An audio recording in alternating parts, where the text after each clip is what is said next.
An American jailed for 30 years for spying for Israel is to be freed in November after the U.S. granted his parole, according to his lawyers.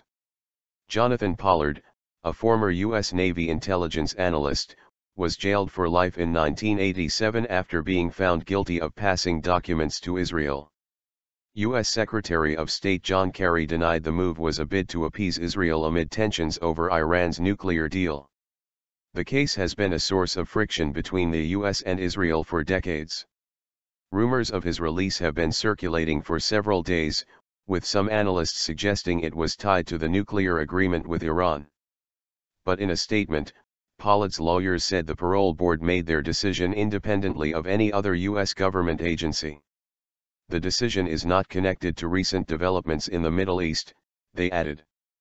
"I haven't even had a conversation about it," Mr. Kerry told reporters as he left a House of Representatives committee hearing on the Iranian nuclear deal. Pollard, 60, began work as a civilian analyst in U.S. Navy intelligence near Washington, D.C. in 1979 and began offering classified materials shortly afterwards.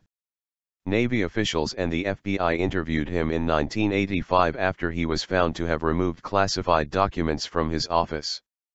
Under the threat of an espionage prosecution, he and his wife, Anne, sought asylum at the Israeli embassy but were turned away.